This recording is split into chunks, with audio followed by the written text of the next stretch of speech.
Right, we are now live. I started the countdown a little bit earlier, but we've just been chatting behind the scenes.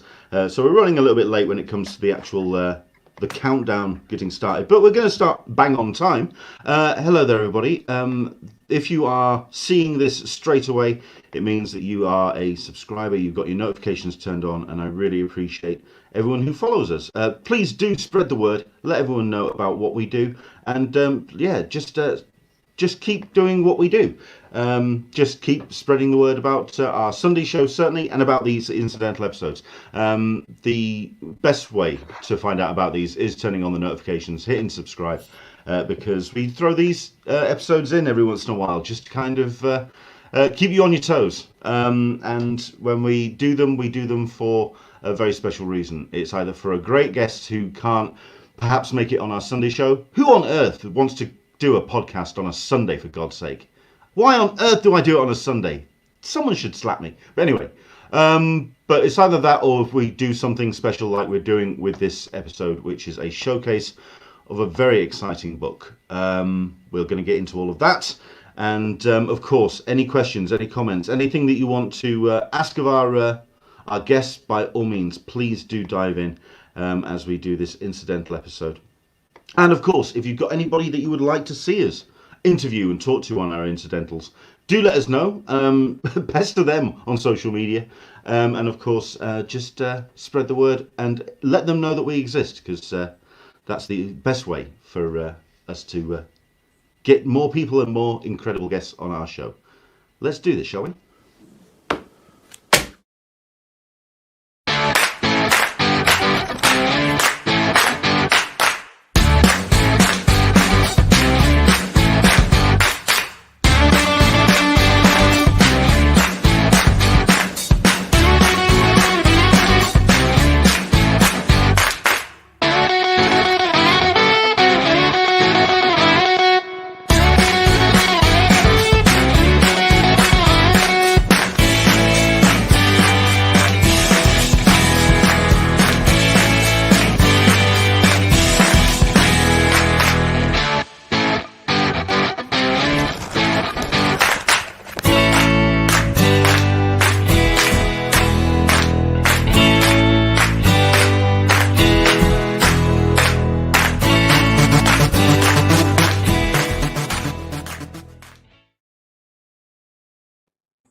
Hello there, everybody. It wasn't just me. The video didn't just blur there for a second, did it? Because if it did, that means we're being monitored. We're being watched from all corners, and the powers that be are keeping a close eye on us, which definitely feeds into the conversation we're going to have. Welcome along to Talking Con, a cup of tea with an Englishman in San Diego. My name's Leonard Sultana, and each and every Sunday, usually, we are talking convention news, updates, all the stuff and nonsense that we get to enjoy at such events when they're actually running. And when we have these incidental episodes, which are happening outside of our Sunday schedule, it's usually as a special episode to focus on either a specific creator, or in this regard, a special book, which is due for launch on Wednesday, The Department of Truth, coming from Image Comics. Issue 1 drops on Wednesday, and we are very lucky to have two of the creative team with us today. We've got James Tynion IV. Hello there, James. Welcome along. Hey, thanks for having me. I'm It's happy a to be back. No, thank you very much indeed for coming back. And we've got letterer Aditya Bidikar, and I knew that I was massacring the first name again. I knew I was going to do it. No, it was fine. Excellent stuff. And the best thing about this bit right now, this moment, these two haven't met before. These two haven't actually spoken, so I'm going to let you two, for a second, introduce each other to each other. Go for it. Hey. Hey. Well, we've been working together for months now, so. Oh yeah. No, I'm really excited that we're able to do this. This is great. Same here, yeah. And you may notice there is a third person missing. It's somebody who I've been hyping and pimping that we're going to be showing up on this particular live stream. Artist Martin Simmonds. Unfortunately, though, he's being incredibly selfish. He's decided that he's not going to come on the show today for his own selfish needs, in that his other half is currently in preparation for delivering his child. I believe it's his second. He's got a 2-year-old that's bouncing around at the moment, waiting on the imminent arrival. But no, congratulations from all of us to Martin. All the very best to Nat. I know that things are progressing. We're not there yet, but waiting on the imminent arrival of Martin's. Yeah, we'll go with his premiere release of the week. Shall we go with that? We won't go for his second best release of the week. We'll go for his premiere release of the week. I did try to ask him to try and time it properly, but apparently he couldn't. Yeah, I mean, from what it speaks a lot about conspiracy and events conspiring. We were under the impression that Nat was going to be delivering next week, but it's all kind of come forward to today. So, Martin, sending you all our best, and all the best to Nat as well. To Nick, sorry. Excellent stuff indeed. Congratulations to the pair of them. But let's talk about the your two releases, gentlemen. We're talking about the Department of Truth. This is a book which I've been lucky enough to read the first 2 issues about, the first 2 issues of. And what we're going to do with this conversation is the first half of it, we'll talk generals. We'll talk about the conception of it. We'll talk about the themes. And then I will actually put a delineation, a line in the sand, and we'll talk a little bit of spoilery stuff. Nothing stupid. We're not going to go mental, but we are going to kind of get into 1 or 2 of the details, certainly 1 or 2 of the characters that are going to be, which come up in the story. First things first, I think we'll focus on James. If you can give us what your elevator pitch for the Department of Truth is, please. Because I'm certain that for a lot of people who read it, it's almost like a mirror. There's going to be so many different ways that people will perceive it. Because when we talked on our own conversation, you brought up the idea of government oversight of conspiracy theory. I didn't even think of that. I just thought of an organization that, just an organization that does it. But it is pure government oversight. And I think that's interesting. Department of Truth. Tell us the story, sir. Well, it's always funny because the sort of the perfect elevator pitch is always something that I cook up over a few months and years. So it's in the lead up to the book is always when I don't have the perfect sentence. I have the perfect sentence for all the woods and mimetic and all of that. But I mean the way that I've seen a bunch of people describe it so far is that it's essentially the X-Files, but with conspiracy theory lore rather than just aliens up front and center. And I think that kind of captures the sort of the spirit of it. And it's meant to be a very modern book. It's a book that we're trying to tap into the sort of conspiracy theories that are actually affecting people's lives today. It's not just a pure historical look back at Knights Templar and all of that. It's meant to be a bit more of the moment, which is why we're dealing with theories like flat Earth, theories about satanic panics, which obviously are coming back in a big way, and then crisis actors and things like that. And we're the stuff we're tapping into in the 4th issue is that's honestly the first issue. I think I should have been nervous about the 3rd issue, but the 4th issue is actually the one that's making me a little nervous right now. But but honestly, I'm the part of what we wanted to do here is create a kind of fictional framework that allows us to talk about all of these different theories in a very direct way. But also in a safe way, because this is not a book that's ever purporting that these conspiracy theories are real, that we are the book is not trying to purport this is the real secret history of the world, and we try to lay that in right from the start, because this is a world in which a world ruled by consensus reality. The more people believe in something, the more true that thing becomes. And so this is a story of a department within the United States government that is trying to prevent dangerous beliefs from taking hold and changing the actual fabric of society. And whether or not they are the right people to do that, that's part of the journey that the book will take us on. Fair enough. How long has this been kind of noodling around in your brain? What's the kind of lead up? How long have you been putting this book together? Well, in a real way, it's been since the last presidential election here in the U.S.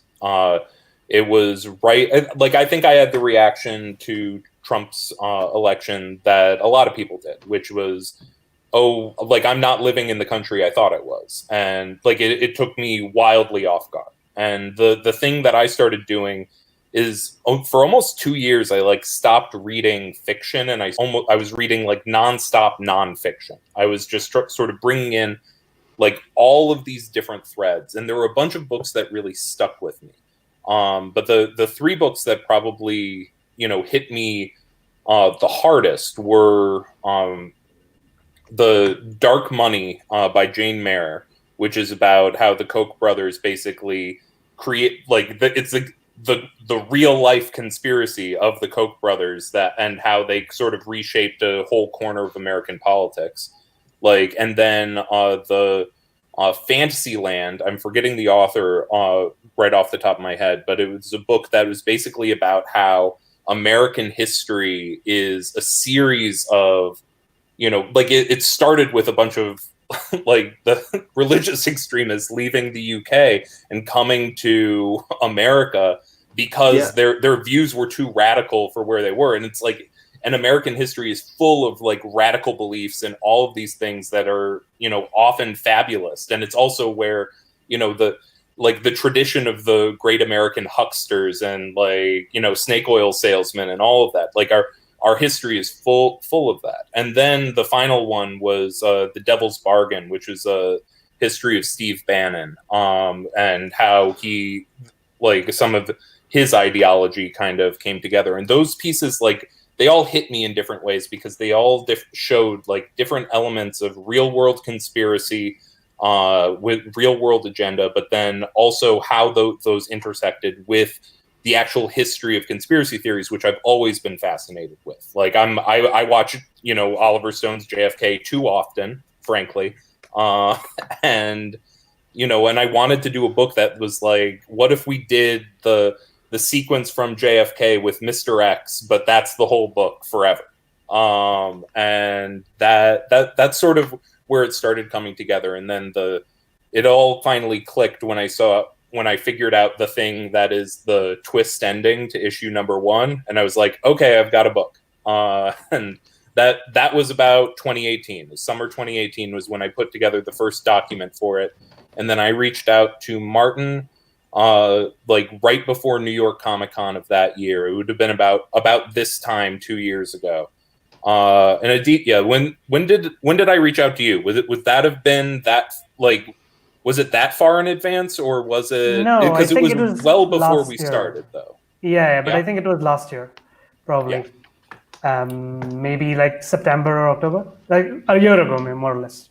Yeah, no, that makes sense, and that would have been right when we were. That makes perfect sense, because that's when the book was finally. I finally had a chance to sit down with Eric Stevenson at Image and be like, hey, I've got this book. I have Martin. I have the heart of the thing in place, and now we're ready to go.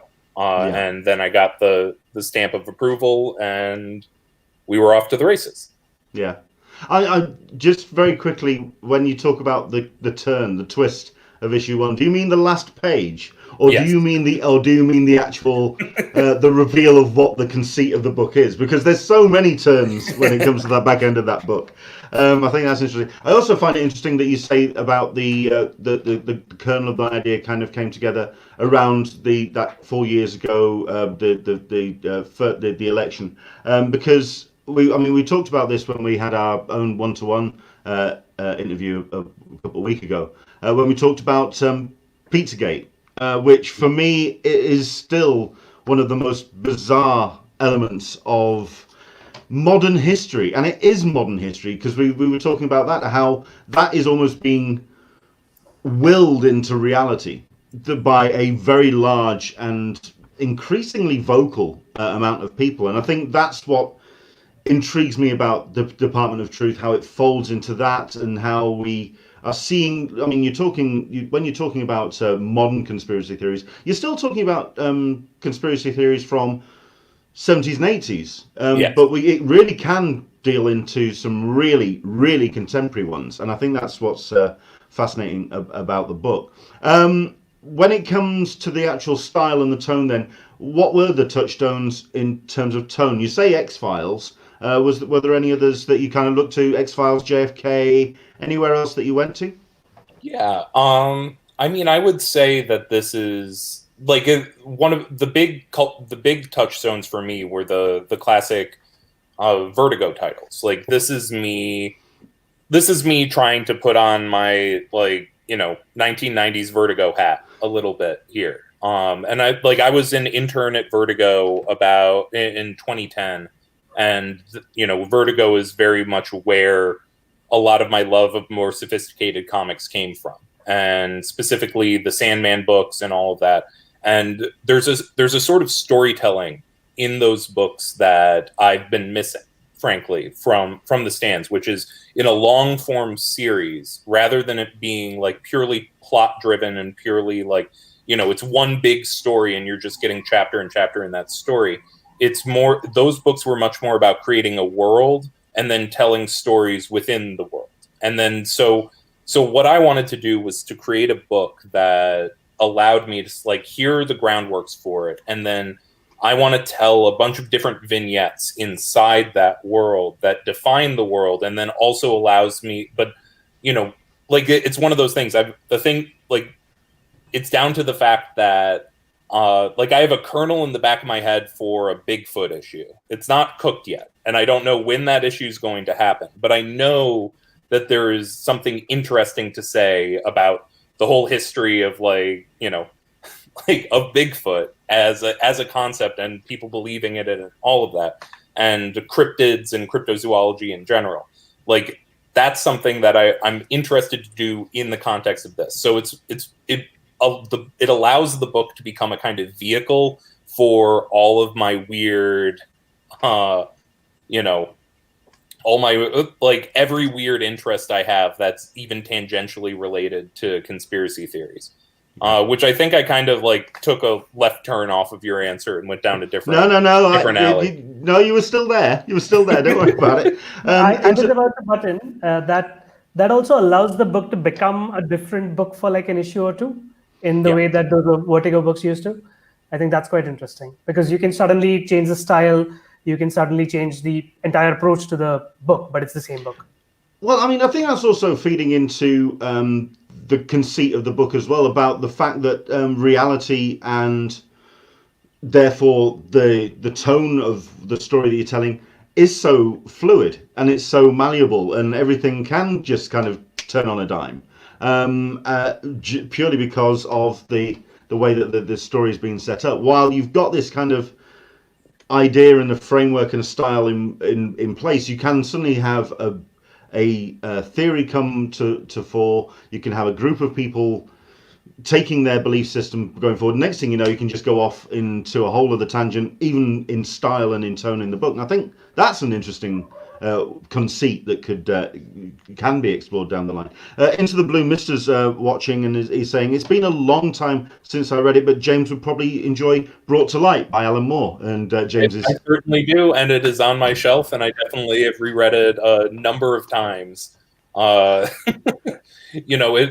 one thing is especially because that book definitely it goes head on to basically create a kind of fictionalized but not too fictionalized history of the CIA, which is deeply fascinating. I wish they would recollect that in a big way to really show off the Bill Sienkiewicz art, because it is a very beautiful and strange book. Well, I mean, let's talk about the art then, because I mean, you've mentioned Martin Simmonds. I think we can bring up some pages because, quite frankly, when people are talking about what Martin's doing and them being mentioned in the same sentence and breath as Bill Sienkiewicz and Dave McKean, this is career best. It's absolutely stunning stuff. I mean, I'm going to show a couple of pages, but just to kind of, I'll put this full screen so people can see this, because people really need to drink this stuff in. What were the conversations between yourself and Martin when it came to what the book was going to look like and what you were kind of aiming for? I mean, was this what you were expecting? I mean, what were you? Yeah. I mean, honestly, it's wildly exceeded every expectation that I had for it. Like, just straight up. This is honestly like even the layouts, starting from the very beginning, just his sense of how he builds every single page. It's incredible to see how his mind works. And it's something that I want to, as the issues have gone on, I've been giving more and more leeway to let him dictate the storytelling and all of that, just because he's coming up with incredible storytelling decisions. Issue 4 in particular, he's created a way of telling it that wasn't part of my, I had like a slight cousin of the idea in the first few pages, but he lays it all out in a really fascinating way. But people won't see that for a few months. Yeah. But honestly, the conversations all started because we wanted, I knew that I wanted a kind of scritchy style to the book. I knew that that was the feel that I knew the book kind of needed. And, I remember I was having a conversation with Matt Rosenberg a number of years ago, and I've told this story before. I may have even told it last time I was on here, but I was just, he was asking me because I had this pitch, but I didn't have an artist. And it was just like, who is the dream person you would love to get on a book like this? And I was just like, I would love some weird hybrid of like Bill Sienkiewicz and Dave McKean from 1990. And that's the mood that I wanted for the book. But someone who could sort of push and pull in a few different directions. And he's the one who pointed me in the direction of Martin's work. And I had known Martin's work, but a lot of Martin's work at that point, he was on a book called Friendo at the time, which I really loved, and I think he did an incredible job. But he was pushing more and more in a digital direction. Yeah. That was, a little bit moving a little bit in a kind of Phil Noto space. And it looked great and all of it, but there were these a series of Instagram posts he did for Inktober a few years prior that were a bunch of different musicians, and they were all done in this very scritchy, inky style. And I saw those, and it was like, that's the style. That's what I want this book to look and feel like. And I reached out to him, and I was like very blunt, where it's like, I love these. I love your work in general, but I especially love these. And I have this idea for this book. I would love to talk to you about doing this book with me. But, this is kind of how I see it. But I don't want to pull your art in a direction that's like totally antithetical to how you see the evolution of your art style. If you're moving in, if this is like a regression for you, that's not what I want. And that, and thankfully he was just like, no, I've been wanting to go more in that direction. And we started talking about collage and all of these different techniques that, how can we bring in like photo elements and things like that where, and really push and pull the medium in a few different directions. And that's when I really got excited. And I started seeing the potential. And of course and then it was another like year and a half before, we actually got started on the thing. But it was, honestly, that just let it all bake in the back of my head even further.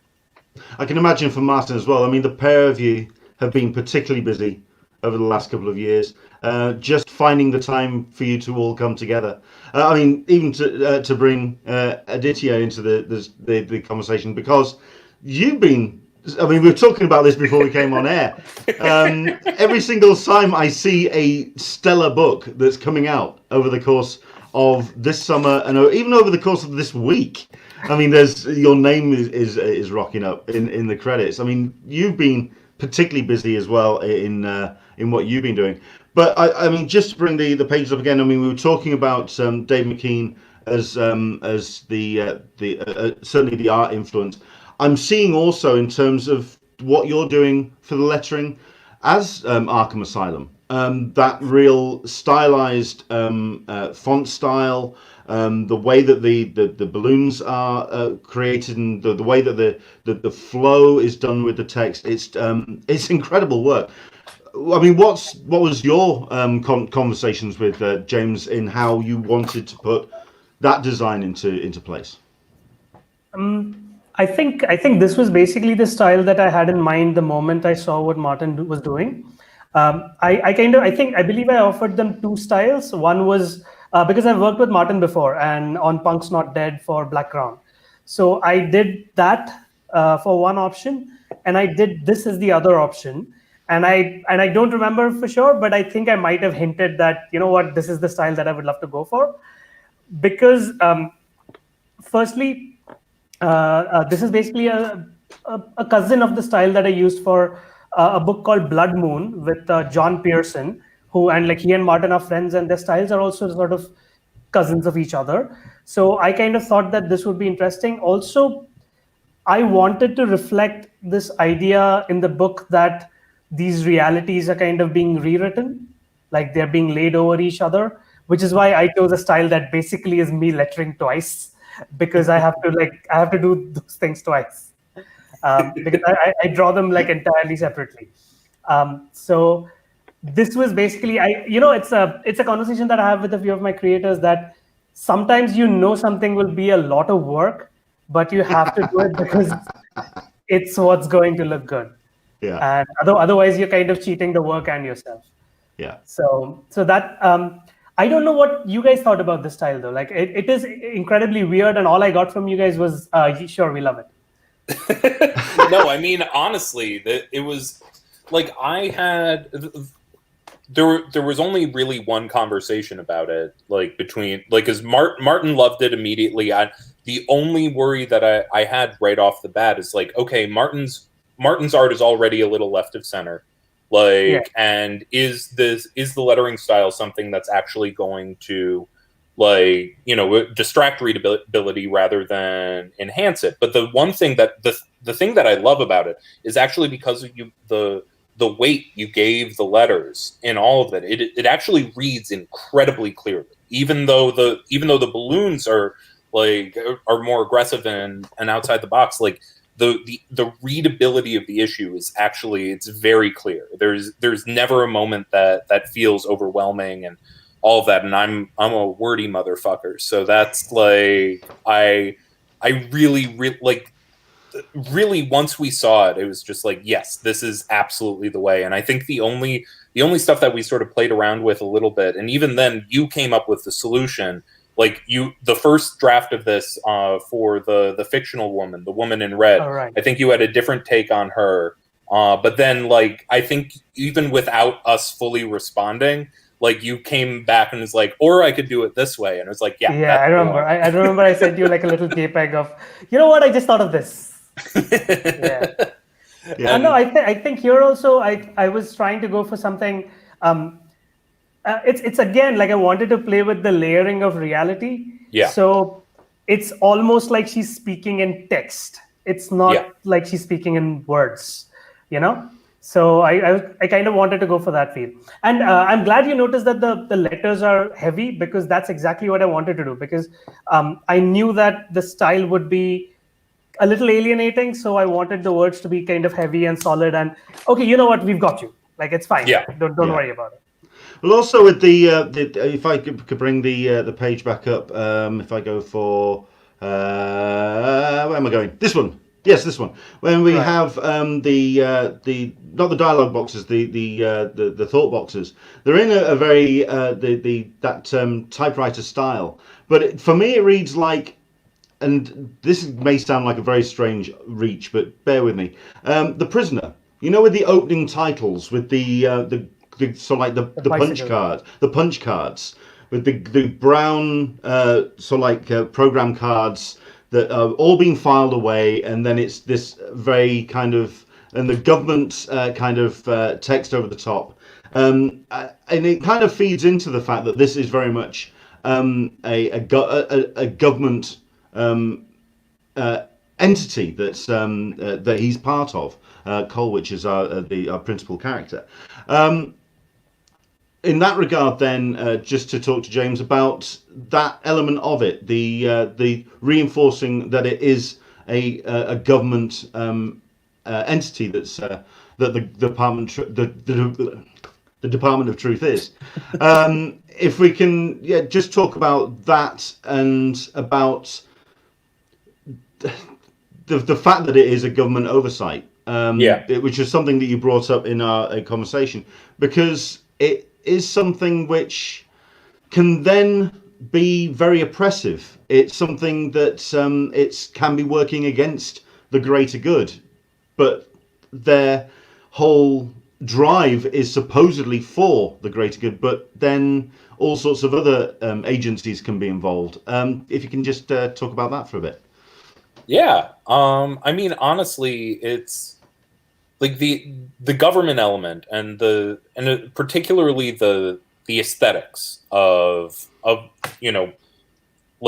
of government conspiracy style fiction. Like, that's something that I heavily saturated myself with, like 1970s thrillers and all of that. Like, there's a reason Cole kind of looks like Robert Redford from 3 Days of the Condor. Like, that is, that was 100% like deliberate, and it's trying to use the visual language of, the classic Men in Black sort of archetype, and and how to sort of break away from that and lean into that.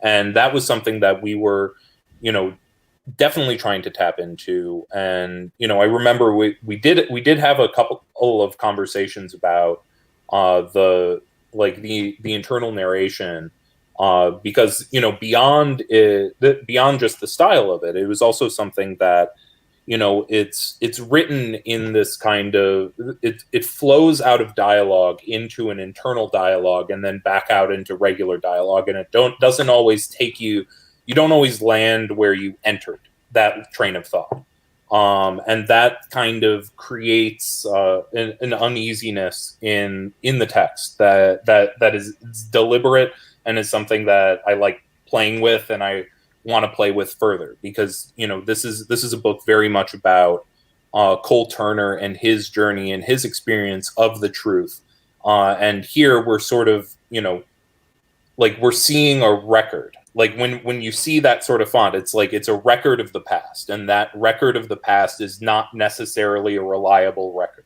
and that the sort of that typewriter font and all of that, it does it elicits those sort of top secret documents blacked out, I was expecting to see a number of redacted boxes throughout dialogue, actually. Oh, I'm sure we're gonna get to that at some point. Like, that is, as we move forward, I've been thinking about because there's a number of things in this, and especially the first arc. The first arc is very much about the modern world and all of this, and then we can sort of crawl up our own asses and explore the actual fictional history of this fictional world, in the context of conspiracy theories, and then once again we can tap back into the real a bit more. But getting to, I'm excited to get to some of the fun conspiracies, because we're not starting with the fun ones. We're starting with the scary as hell ones. And yeah, then, I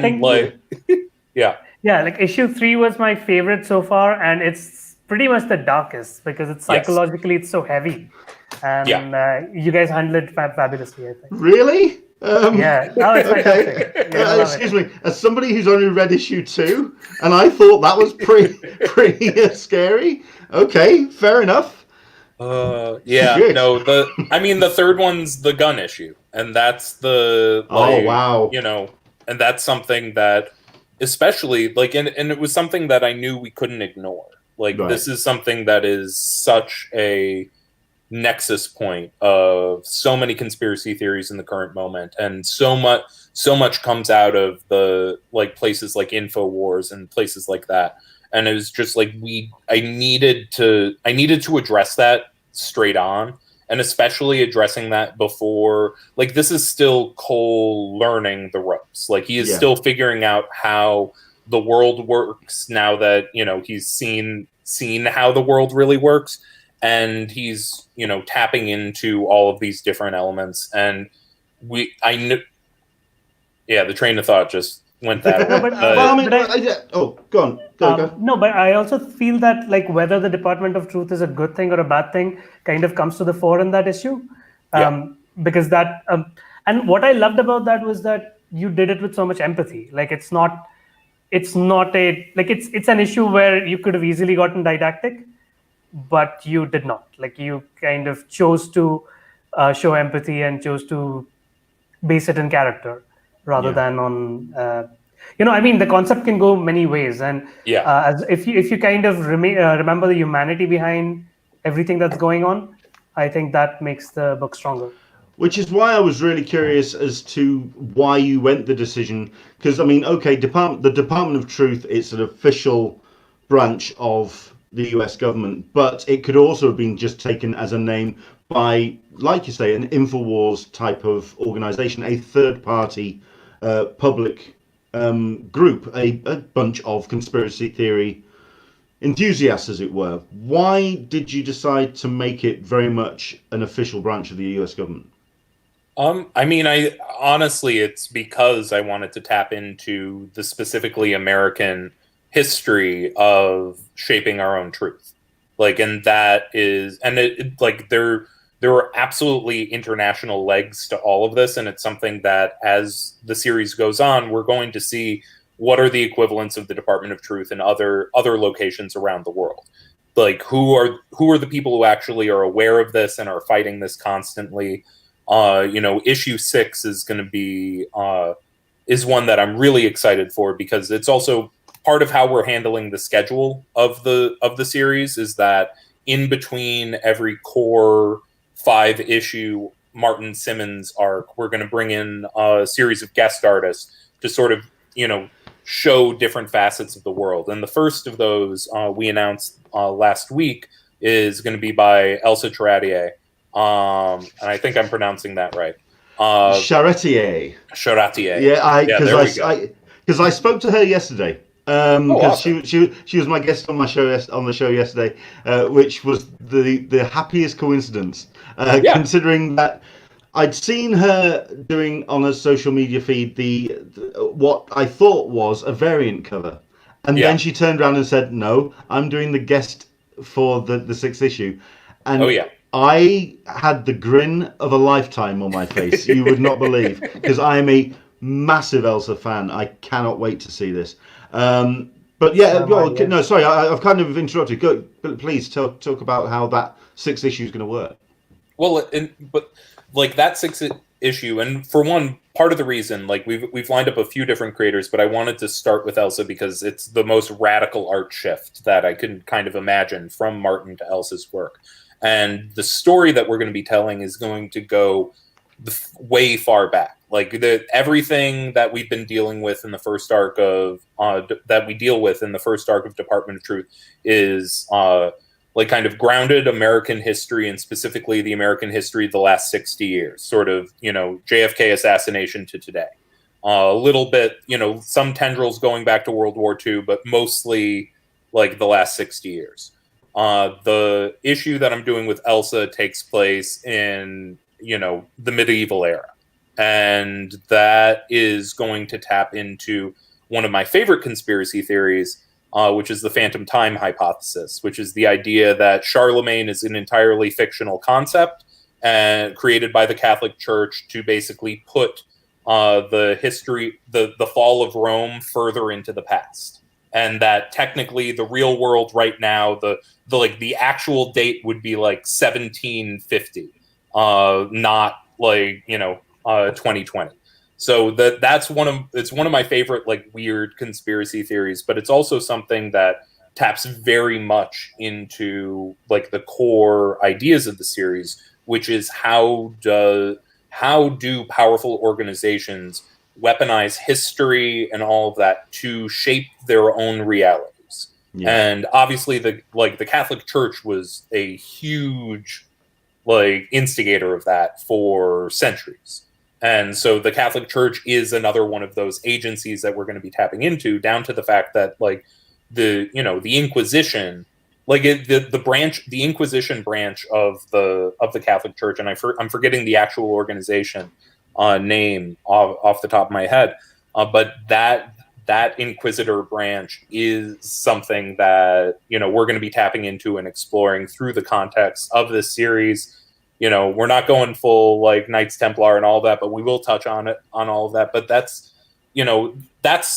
part of what I am very excited about with this series. We're going to be able to explore conspiracy from both angles, and also just explore the nature of history, who writes the histories, and why they write the histories. And that goes back to what you were originally asking, which is, why build it? Why approach this from a kind of government angle? And it is like the whole point here is to make sure that what's always centered is who benefits and who's hurt. And like that keeps each of these stories human stories, because there's a way to do a version of the Department of Truth where I am saying like, this is the real secret history of the world that's been kept under wraps and all of this, but now we like, and this is now we're like, here's the book through which you're going to learn that secret history. And I wanted to say from the beginning that it's like, histories are a weapon, and the real story is who is using that weapon, why are they using that weapon, and who are they using it against. Yeah. And that's why, like, even in issue 3, like dealing with someone whose life is being destroyed by the belief of crisis actors and all of that, and who's also like getting swept up in all of those beliefs, like that it is very much her story, because she is both, she's being crushed by these ideas, and she's being crushed in the middle of a battle that's being waged, on this huge scale for, mysterious gains. And those are the struggles that I'm interested in, because I think that history is real. That history is like the history of people using ideas and truth as a weapon is that's the real history of conspiracies in the world. No, I think.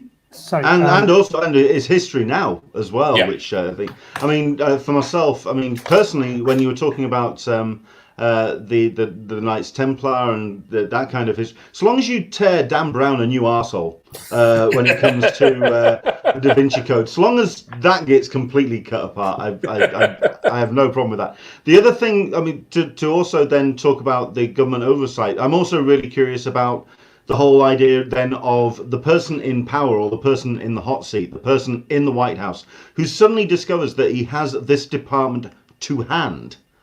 And then effectively, I mean, I've just got this nightmare scenario of if the Department of Truth was real right now. Donald Trump discovers that he has that to hand and rewrites history, and rewrites American history. I'm guessing that's something that's going to be discussed further down the line, of not just the department, but the influence from above. Well, I mean, I would say that one of the big goals of the book is being able to talk about contemporary history without hinging like so directly on like the fact that the election is in 2 months and I'm writing past that. Like I'm not. It was one of those. It's a very deliberate decision that I didn't want to lean hard into Trump like as an entity and the current administration. I mean, it's like I can he is a facet of this whole history, and I mean, and I think that those questions that you're asking are the ones that because it is an uncomfortable amount of power. Like the power to sort of shape history is an uncomfortable amount of power wielded by anyone, and especially when wielded by bad actors. Yeah. And I think it's not even Trump. I mean, it could be any of. I mean, yes. I can imagine if Obama had the power of influence of the Department of Truth, Reagan, any of them, anyone who has been elected into that position, and it's like the old story of you elected as president. You are sat down in the seat, at which point a group of 8 people file in and go, well, congratulations, you've now been elected president. Now it's time to tell you about Area 51. And that kind of, here's the truth of what's actually going on. Have that person then suddenly have control over this department. I think that it's a nightmare scenario. Absolutely. No, I think you can actually see that in effect to a degree, because I've been seeing this very interesting thing where through the Watchmen TV show and through Lovecraft Country, I am watching Americans come to discover what the Tulsa Massacre was and what sundown towns are. And it's very interesting because it's something that I knew, but seeing that Americans didn't know it. This is your history having been hidden from you, right? Yeah. And this is the reason that then certain other things don't get taken seriously, because you don't know this was part of your history. And this is history being wielded by a certain group of people because it was their agenda. And like you even talk about slavery and the way that the good slave owners, etc., are kind of emphasized. This is somebody trying to hide their history. Yeah. And the fact is, like, this history is coming to light, and the fact is nobody believes it because, not nobody believes it, but a lot of people don't believe it because it's not necessarily in their own interest. And that's something that kind of plays the other way around, where this is like somebody creating a history because they can't explain the world based on what they know. So, it kind of comes together. Right? Yeah. No, and like, and even a step further than that, that's I think one of the goals of the comic in its own weird way is that I think that there is a lack of knowledge about the history of conspiracy theories that makes people more susceptible to conspiracy theories. Like because when all you really see are the pieces that are kind of taken for granted, like you lose the elements of like how a document like the Protocols of the Elders of Zion was like one of the most dangerous documents that shaped like almost a century of history, and it's a fictional document that's like lifted from an old French text by like an angry Russian person. Like it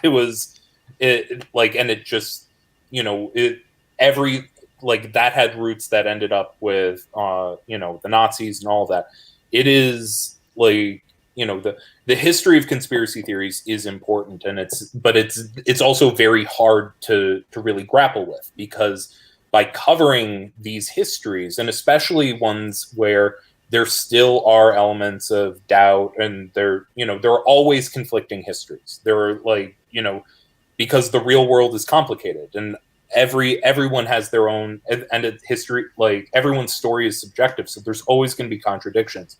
And then being able to sort of pick and choose your own history through the contradictions, you're always going to choose the one that feels best to you. And especially if you are not aware of how, similar ideas have hurt people in the past, which is how we get, QAnon, which is just a hyper-focused escalation of the 1980s satanic panic. It's the exact same theory, even though like the 1980s into the 90s proved that there was no basis. There was no basis in the satanic panic. It was entirely fictionalized. And that's something that's like, that was one of the core things that led me to write this book, is just the deep fascination in the fact that the average American believed for a decade that there were scores of hidden Satanists like sacrificing children in the country. And it's just like that was just believed and accepted. And there are echoes of that belief in the culture that we kind of laugh about now, where it's just like, parents talking about how, like there are secret satanic messages and music and stuff like that. But that was all facets of people believing that there was an actual satanic conspiracy in the country. And then everyone gets kind of like embarrassed and backs away from ever having believed it, and it falls away from history. But there's a utility in those kinds of things, because you see, like, in like the 1980s, I think, are one of the most fascinating decades of history. Like, and one of the core reasons, and especially American history, and one of the big reasons is there's such a dramatic shift in how America viewed itself from the 70s to the 80s. And because the 80s and Reaganism and all of that, and there was this kind of like gung-ho Americana, like, American business, American, like, this is where all of the peak Cold War sort of films were sort of being done, where it's not like earlier Cold War films were much more like, oh, it's messy on both sides. But in the 80s, it was just like, Americans are the great heroes and like the Soviets are the evil menace. And it was just like, it was so narrativized, like, to make America this stalwart, good nation that saw itself as stalwart and good, that then required basically taking everything that was like a dissident to that concept and literally villainizing it. It's just like, they're all literally Satan worshipers that are going to kill and eat your children. Like, and that, like, it just fascinates me. Like, what that says about, the weird transactions that societies sort of make with the truth, to kind of get their, to believe the world that as they want to believe it. Which is why I'm really curious to see how the book is going to cover my own personal favorite element of conspiracy theories, which is the disguising of the truth through conspiracy theory. The old idea of there were actually aliens that crash landed at Roswell, but the conspiracy theory was created to deflect, to hide, and to create a smokescreen for what actually happened. And I'm curious to see how that's going to play in this reality that you created for this comic book, which is where a reality becomes fact when enough people believe it. But surely then, if the Area 51 idea, if the government puts out this idea to kind of create as a smokescreen, then surely it becomes real, and then the whole thing kind of eats its own tail, as it were. Yeah. No, and like, honestly, that's one of the core elements of the book. No. Like, that, how people use that, and the ways that different stories have shaped our history, and the way, and who wrote those stories. Who rewrote, yeah. Like, yeah. Oh, go ahead. You're the guest. Go ahead. Well, all I was going to say is the other element that was similar to the 80s but more effective was what came out of World War II. The whole post-war idea of what America was fundamentally a fiction. And it was a fiction that was mostly, written and developed in Hollywood. And it was sort of, and it was laid out as this, like, this is who we are, and this is why we fight. Why we fight is one of the greatest pieces of propaganda that has ever existed. And it's incredibly effective propaganda.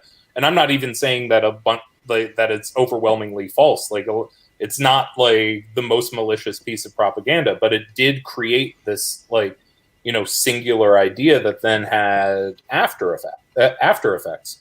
And, when, like, I think most Americans don't really grapple with, like, there are very real reasons why the post-war world was what it was. And most of those reasons were the fact that, like, the entire manufacturing base of the entire world was destroyed, and the only place left to build things was America, which was just, like, created an overabundance of wealth that then, defined decades of American history until the system started to corrode in the 70s, and, like, because nothing lasts forever. And then all of a sudden you have to start basing things on new fictions, and you get another shift that started in the 80s. And it's sort of like that's the lens of history that really fascinates me. And the goal with a book like this is how do you kind of write that history through a fictional lens that still taps into something true. Sure. I'm going to ask you a question, and then we're going to dive into conspiracy, into a little bit of light spoilers, if people don't mind. But one element which interests me, or I'm very glad to see, is that Cole, who is our principal character in the book, certainly in the 2 issues that I've read so far, obviously other characters are going to be folding in and taking the spotlight, but certainly for the first 2 issues, is a married gay man. And I found that very liberating, very exciting to see in the book. What was the decision and the talking about in making that happen? I mean, really, it's as simple as like I'm a queer guy, and I just wanted to do that. It's fair enough. It is something that I also that's the kind of glib answer, but the answer beyond that is I wanted to create a character who does have a I think that creating a character similar to myself, who had a similar upbringing to myself, like aside from I don't have like histories tied to the Satanic Panic, but someone who is roughly my age, who has experienced the world as I have, I think that best reflects how that allows me to sort of tackle things through how would I react, sequence to sequence in it, and I think ultimately it's that simple. I wanted to be able to voice how I feel about the history of America and my own the balance between what I believe in and love about America and what frightens me terribly about America, and being able to do that with a character who does reflect the ways in which that being queer in America does put you a little bit on the outside, and especially queer, down to the fact that you couldn't be in intelligence in America if you were openly queer for years and years and years, because it made you susceptible for you could be blackmailed by like a Soviet agent sort of thing.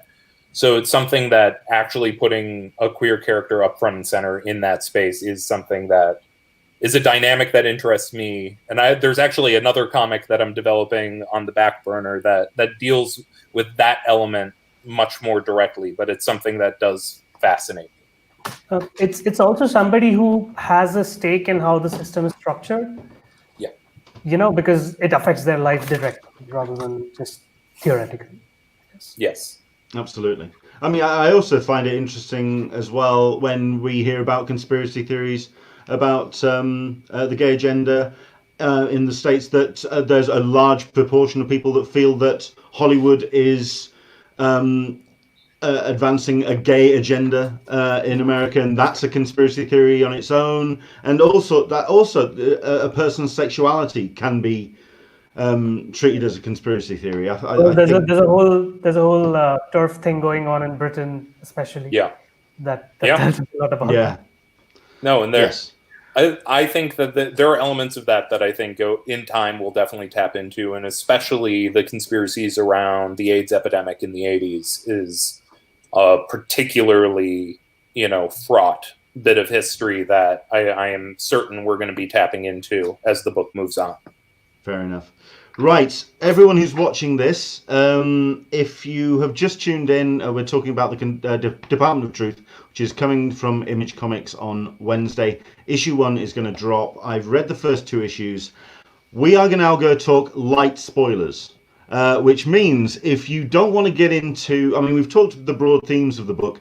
We're going to talk a little bit more in depth now. If you want to go in completely clean, and I would highly recommend that you do, come back and see the rest of this Remember where we're at? We're at good grief, we're at an hour. Crap! How the hell did that happen? Shit. Okay. We're going to talk about the actual book a little bit more in depth. This is the kind of spoiler element of the conversation.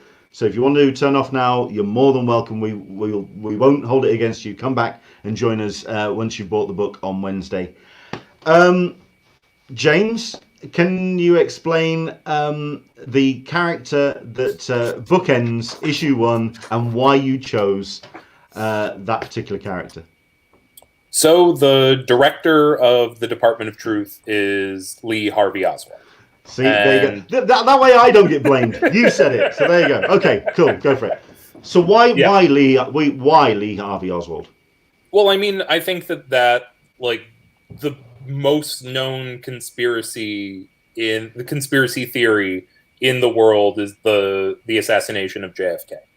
Like that is it is the cornerstone of like contemporary conspiracy lore, and there is so much material about it. There are so many conflicting stories. There's so many different elements, and Oswald's life has been covered in so many different ways. And this is something that, I knew I wanted, like, I knew I didn't want, like, the whole book could not hinge on, the JFK assassination because it's such a storied thing, but there needed to be an element of that in it to really ground it in what we're saying. And like Lee is the perfect cipher because, we're talking about someone who, like, did anti-communist demonstrations in the U.S., did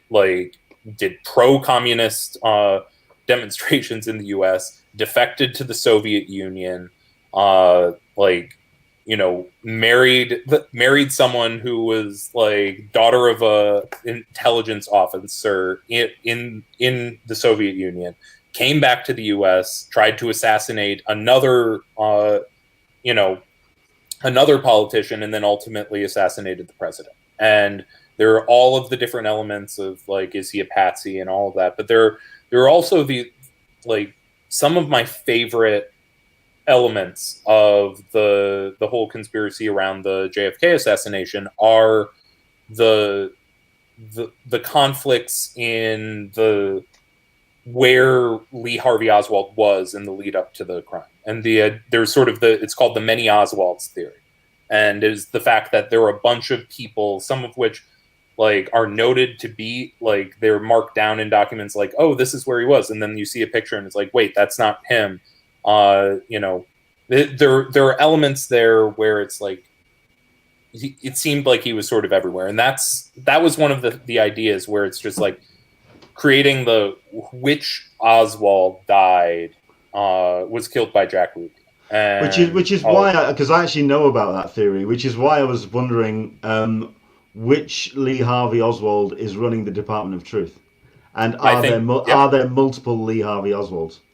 Well, I mean, I think that that's going to be one of the key questions, and it is one of the larger questions of the book is going to be sort of like, how far can manifesting new realities go?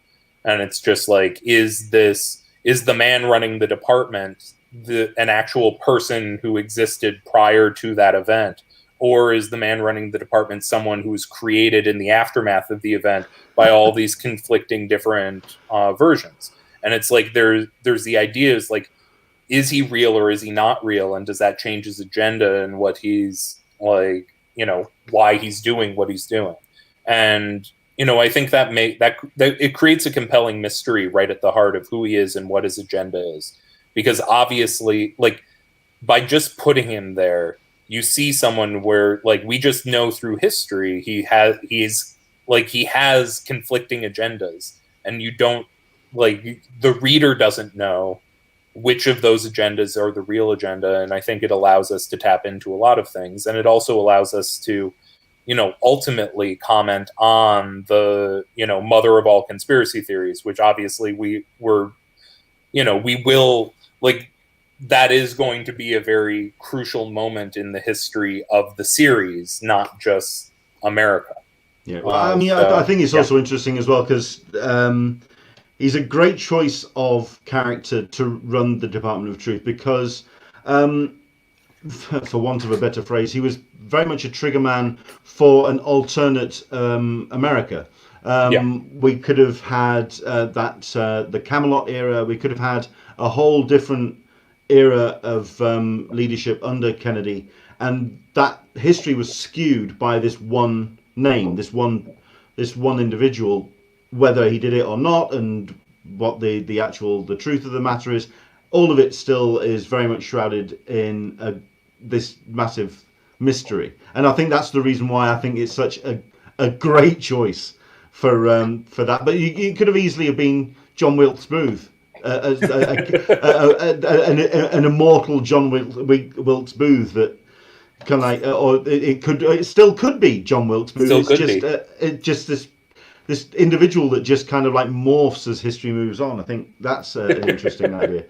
I'm also interested in the fact that you kind of fold two conspiracies into that first issue, not only Flat Earth, but also the moon landing.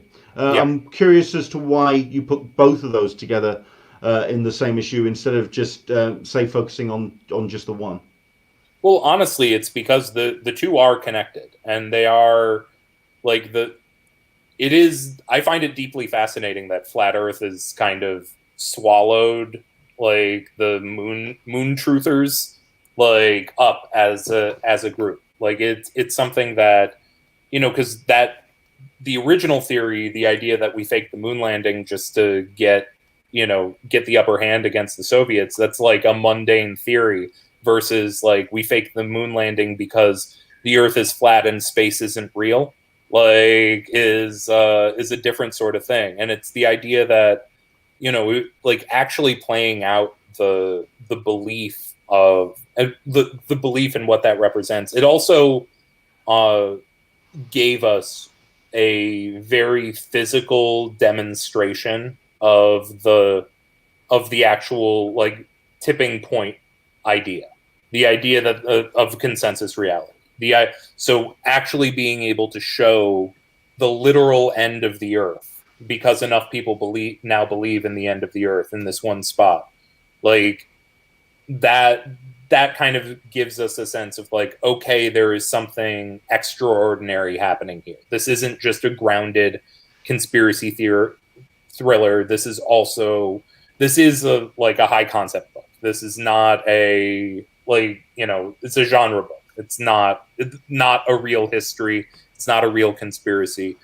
Like we're going at this through the realms of like, science fiction and like, fantastic elements. So, sure. And I wanted that to be clear from the beginning, like, because, once again, and I'm hammering this in like every single interview, like, because I think it's profoundly important, is the fact that it's like the fact that this book is fiction is important.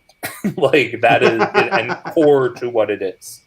Like, and I wanted to make sure that this wasn't something that, if I started purely in JFK stuff, there are enough elements of that are still rooted in enough real things that I think, I didn't want to give people the wrong way in.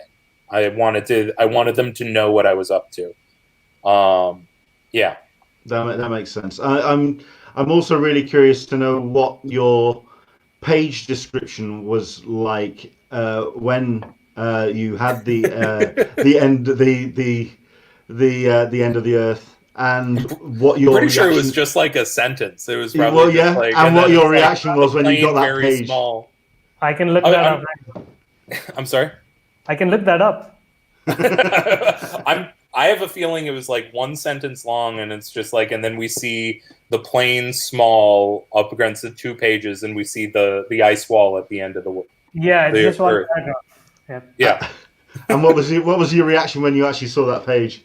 It was incredible. Like, honestly, that was, and especially it's one of those things where so many of the effects kind of behind the ice, that was added in colors. So it was one of those things where, like, when I first saw it, it's like a very dynamic spread, but just seeing it in the black and white, it's just like a plane in front of a wall.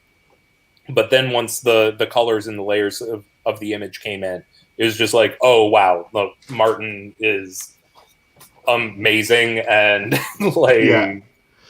holy Well- crap, I need to make sure this book is really, really fucking good. Well, I mean, he hasn't replied in the chat, Aditya, but we're going to say it anyway because Sure, we can. Basically, we have had a group chat between myself and Aditya and Martin, basically to coordinate towards this. We said at the beginning that he wasn't able to join us because his partner was being taken in to prepare for an emergency C-section, and we wished him all the best. At which point we've had a message. I see you're chatting right now. I have news. Baby boy arrived at 5:45 p.m. Mum and baby are doing well. Sorry I had to miss the chat. So I just want to say congratulations. A round of applause to you. Brilliant stuff. That's amazing. Martin, congratulations to you, sir. Excellent stuff. Brilliant. That's such amazing news. I'm so happy to hear that. Goosebumps. Yeah. Fantastic. Right. Well, in that case, we'll kind of wrap things up with a couple of questions and let you get off and enjoy the rest of your day. But the question I do want to ask is, who the hell is this? Who the hell is this person? You actually gave her a name when we were talking earlier. Between the two of you, were talking. What's the name that you've given her? The fictional woman. The fictional woman. Okay. So this is a character that's going to be sort of a key mystery throughout the book. And when I was first describing her to Martin and our editor Steve Fox, it was like she represents the when the world starts tipping in one direction or another and reality starts to shift, she is always there, and she's there watching. And it is uncertain what her agenda is and who she is or why she is. And we're going to see as the series develops that the Catholic Church in particular thinks that she's the devil, that she is the actual manifestation of the Prince of Lies and the idea of, all of this. But it's just like when the world changes and tips in any direction, she is always there watching through her X'd out eyes. And, well, that was the question. Was, is she human? I would say definitely no. And, there you go. And it's one of those things where in the book, and I said this when I wrote the original pitch document.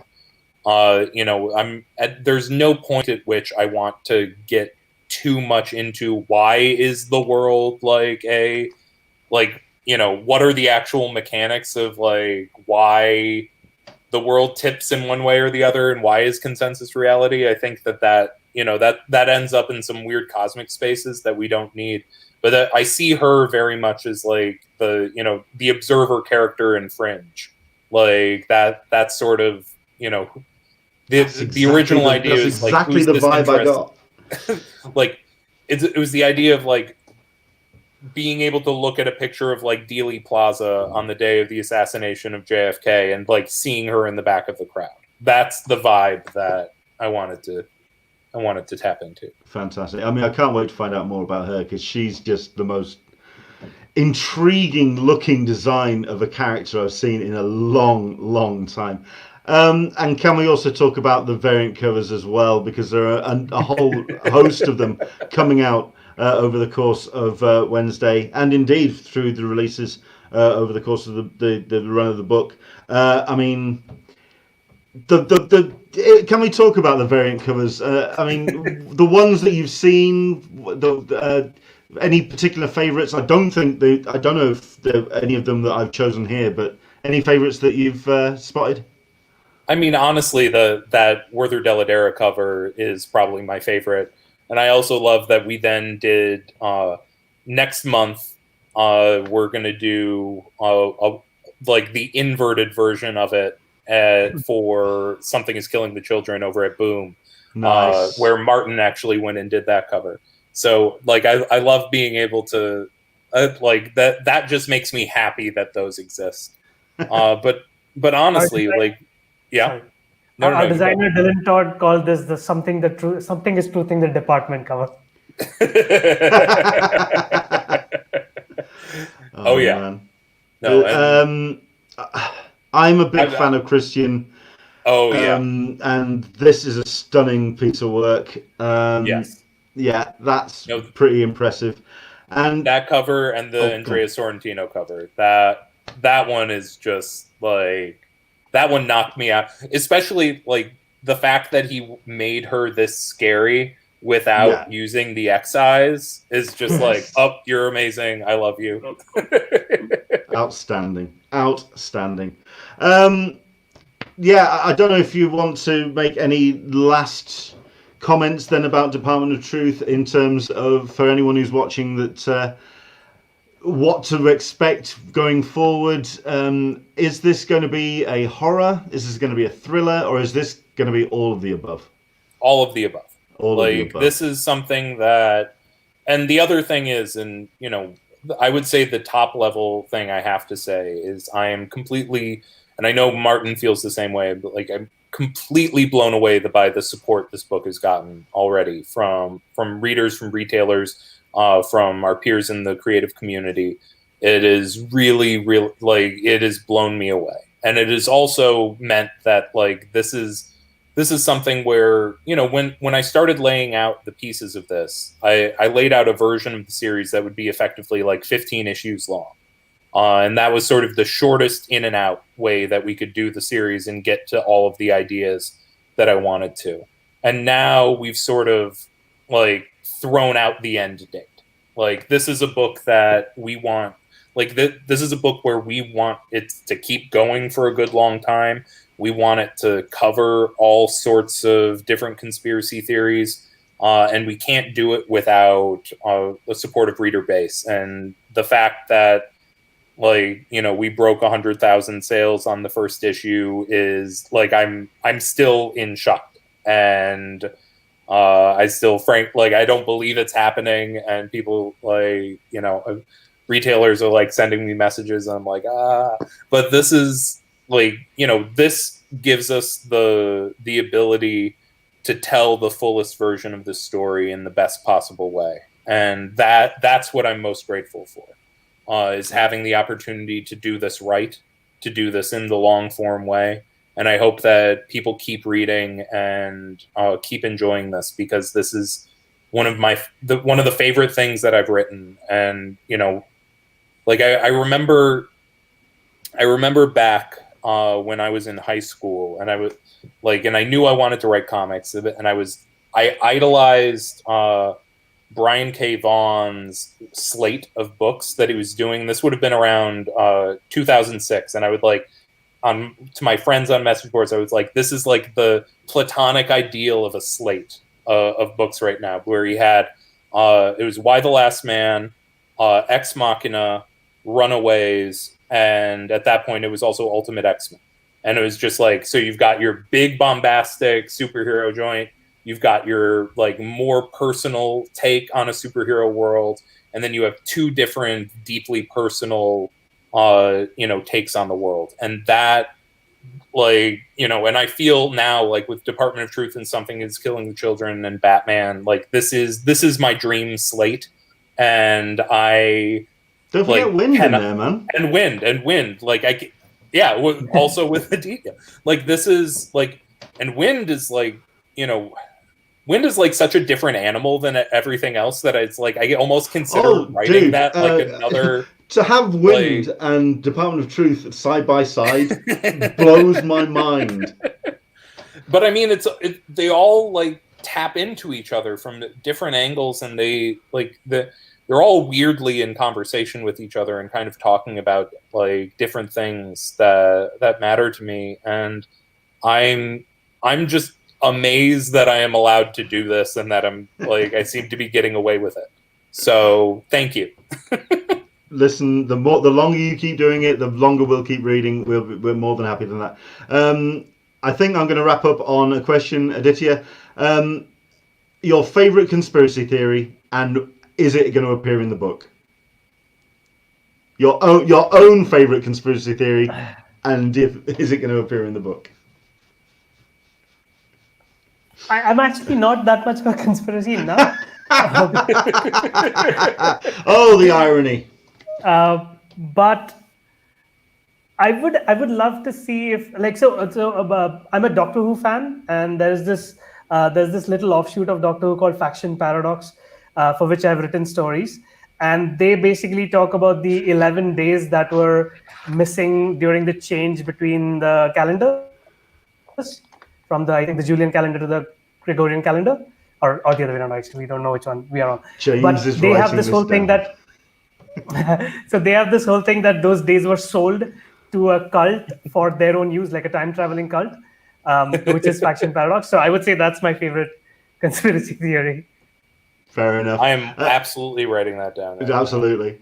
For myself, I'm a fan of the idea of Hollywood feeding conceptions of mass belief. And yeah, The Matrix. The fact that the film The Matrix came out, and now we have a large amount of proportion of people that believe that we are in a construct, we are in a matrix, we're all plugged in, we are all currently batteries for the robot slaves, and the fact that Elon Musk believes it, or something along those lines. It just, yeah, I like the idea of fiction feeding its own.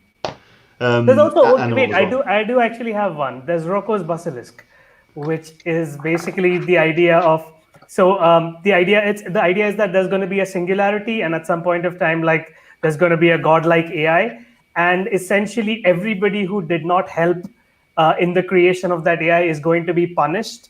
And that's a thing that's definitely going to happen because of all these statistical things about the singularity and about the godlike AI. So, like, anybody who knows about about Rocco's Basilisk and then doesn't do their damnedest to make this AI come into being is going to be punished by the AI, is like a whole thing. That's amazing, and that's with all of these things are that like the idea of the singularity and the is definitely going to be playing into the series at some point. I'll send you a book about that. I'll send you a book that you might enjoy. All right. I'm excited it's basically about neo-reaction and all these rationalist kind of people. It's about them, written by an Alan Moore fan who also is a chaos magician and worships William Blake's pantheon. That's great. So it's somebody from that area kind of writing about that area. It's very interesting. Please send that to me. Yes, please. You know where I am. Yeah, I'm up for that. Chaps, it's been an absolute pleasure talking to you. Again, to anyone who tuned in and was expecting Martin, I think we can explain and have said why he couldn't join us. Congratulations to him and to Nat on the arrival of his baby boy. James and Aditya, congratulations on your arrival, on your big delivery, which will be arriving on Wednesday. I can't wait for everyone to read this book because from what I've seen, I personally am doing my best to will into reality various awards and Eisners, which I feel are fully deserving for this book because it is truly something special. The Department of Truth comes out on Wednesday from Image Comics. Go out and buy it. James, Aditya, thank you so much indeed for coming on. It's been an absolute pleasure talking to you. Yeah, this was a lot of fun. Yeah, thanks for having me. No worries.